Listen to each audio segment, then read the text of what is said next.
हम उदासीनता वक्र या तटस्थ वक्रों की विशेषताओं के बारे में बात कर रहे थे। Properties of indifference curve.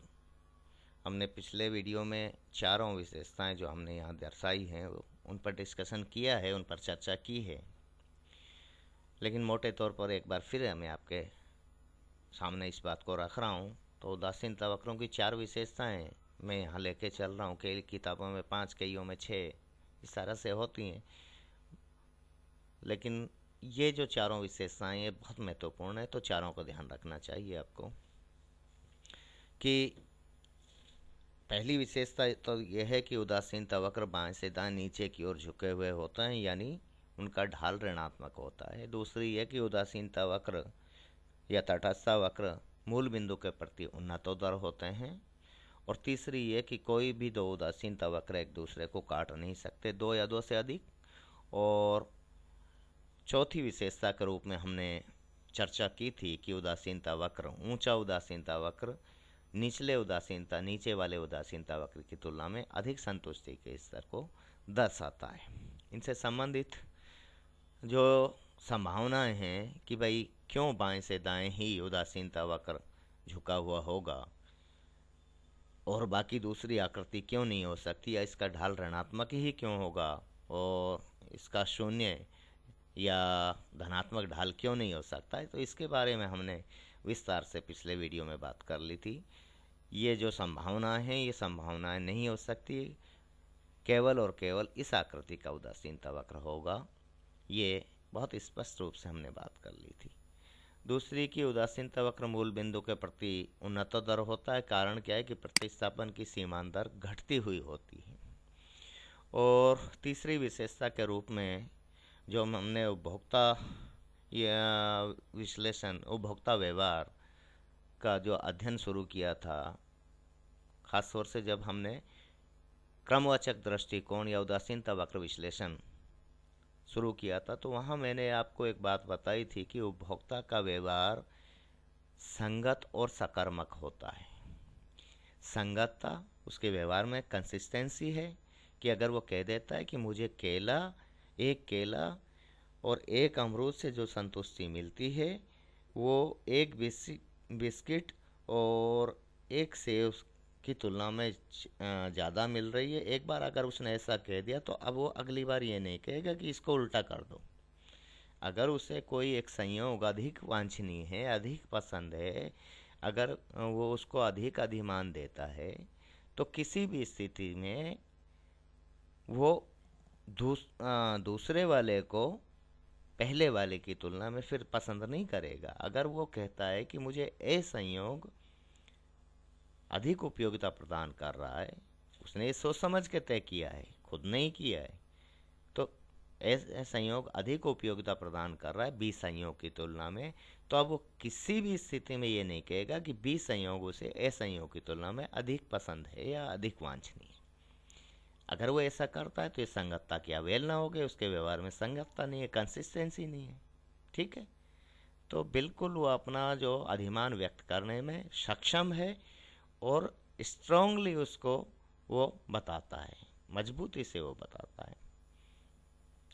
तो अगर दो उदासीनता वक्र एक दूसरे को काटें तो संगतता के नियम की अवहेलना होगी। कारण क्या है कि वो कह रहा है कि मुझे ए संयोग ज़्यादा संतुष्टि प्रदान कर रहा है बी संयोग की तुलना में, लेकिन सकारात्मकता के नियम के अनुसार बी और सी संयोग से समान संतुष्टि मिल रही है और ए और सी से भी उसे समान संतुष्टि मिल रही है। जब बी और सी से समान संतुष्टि मिल रही है तो सी और ए से समान संतुष्टि मिल रही है, तो ए और बी से भी समान संतुष्टि मिलनी चाहिए, लेकिन ऐसा तो संभव है ही नहीं। अरे भाई, यहाँ पे तो वो एक सेव और एक केला का उपभोग कर रहा है, यहाँ देखिए 2 केला उपभोग कर रहा है, तो 2 केला और एक सेव की बजाय एक केला और एक सेव कम उपयोगिता देंगे। ज़्यादा वस्तुएं ज़्यादा उपयोगिता प्रदान करती हैं उपभोक्ता को, तो ठीक है, तो इसलिए ऐसा काट नहीं सकते।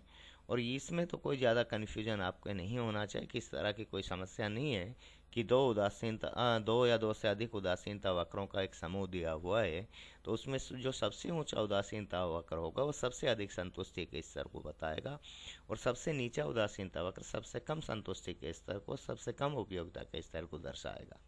ठीक है, अब मैं बात करता हूँ, दो विशेष स्थितियाँ हैं पूरक और स्थानापन्न वस्तुओं के बारे में।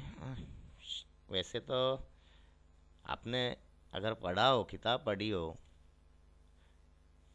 नहीं पढ़ी तो कोई बात नहीं। खैर, स्थानापन्न वह वस्तुएं होती हैं जिन्हें एक वस्तु के स्थान पर दूसरी वस्तु को जब हम काम में लेते हैं तो उसे सब्स्टिट्यूशन कहते हैं, स्थानापन्न कहते हैं। एक वस्तु, एक व्यक्ति, किसी एक चीज के स्थान पर दूसरी वस्तु को काम में लेना, है ना, इसको स्थानापन्न कहते हैं। पूरकता जो एक निश्चित अनुपात में काम में ली जाती हैं। जैसे भाई एक कार है, कार है तो उसमें 4 टायर होंगे ना, टायर 4 होंगे, 4 ही होंगे, 3 थोड़ी होंगे। तो 4 टायरों का एक सेट है, ये पूरक है। आटा और नमक है, एक दूसरे के पूरक है। भाई रोटी अगर स्वाद लेना है तो आटे में नमक डालोगे, सब्जी में नमक डालोगे, तो एक कॉम्प्लीमेंट, एक निश्चित अनुपात में प्रयुक्त होती है पूरक वस्तुएं। अब पूर्ण पूरक, परफेक्टली जो कॉम्प्लीमेंट्री और परफेक्ट सब्स्टिट्यूट गुड्स हैं, जो पूर्ण स्थानापन्न वस्तुएं, उनके उदासीनता वक्र कैसे होंगे, इस बारे में मैं बात करूं। देखिए, पूर्ण पूरक वस्तुओं का मतलब होता है कि उन वस्तुओं को एक निश्चित अनुपात में काम में लिया जाता है। एक कटोरी आटा है, या और कह लो 1 किलो आटा में अगर मान लीजिए कि 20 ग्राम नमक डालता है या 10 ग्राम नमक डालता है, तो अब आप ये थोड़ी कर देंगे कि 1 किलो आटे में 500 ग्राम नमक डाल दें। अरे भाई, खारा हो जाएगा, काम का ही नहीं रहेगा। तो निश्चित अनुपात है, बस 10 से 11 ग्राम तो हो सकता है कुछ व्यक्तियों के लिए, लेकिन एक व्यक्ति के लिए तो भी फिक्स रहेगा। ठीक है, इसी तरह से चाय और चीनी एक दूसरे की पूरक है। अरे भाई, बगैर चीनी के चाय अच्छी नहीं लगती, समझ रहे हैं आप। मिठाई का मतलब ही मीठे वाली है। अब लड्डू में अगर आप चीनी नहीं डालेंगे, चाशनी नहीं डालेंगे, उसको लड्डू थोड़ी कहेंगे। तो पूरक हो गए ना एक दूसरे के। इस तरह से आप कह लीजिए कार और टायर, और भी बहुत सारी वस्तुएं हमारे आसपास, बहुत सारे उदाहरण मिल जाएंगे। पेन और स्याही, बगैर स्याही के पेन का क्या मतलब है? तो एक प्लास्टिक का आइटम है अगर स्याही नहीं है तो उसमें। ठीक है, तो ये पूरक वस्तुएं हैं, एक साथ काम में ली जाती हैं दोनों।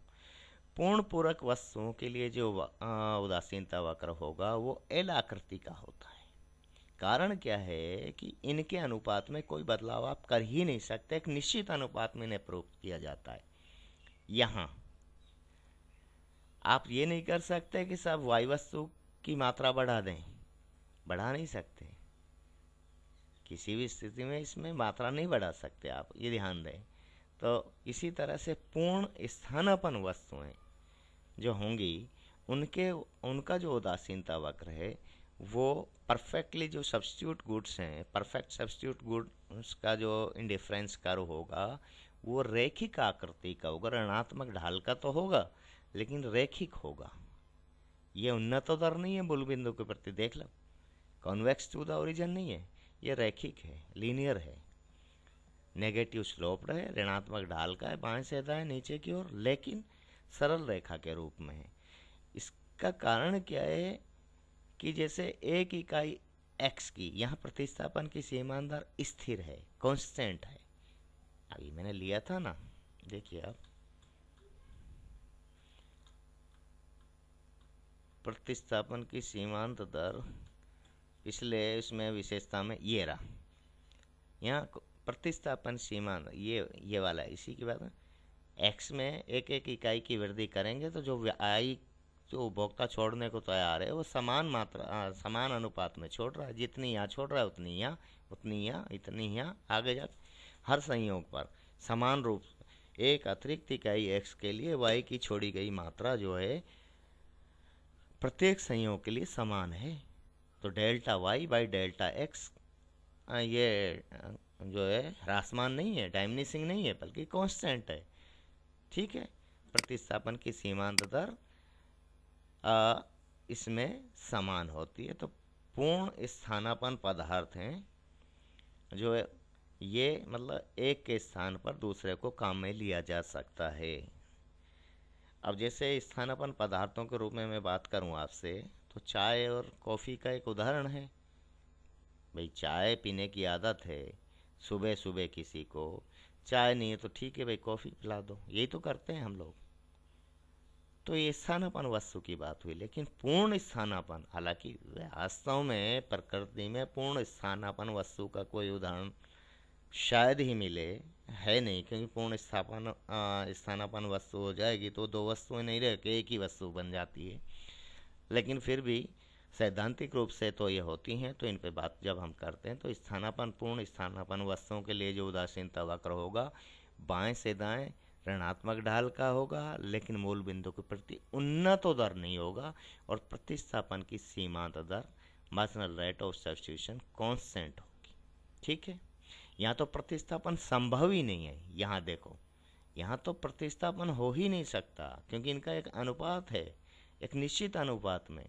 1 किलो नमक में 10 ग्राम, 1 किलो आटे में 10 ग्राम नमक, तो यही इसी अनुपात में काम में लिया जाएगा। ये थोड़ी करेंगे कि 1 किलो नमक में 10 ग्राम आटा डाल दें, क्या ये संभव है? इसमें संभव नहीं है।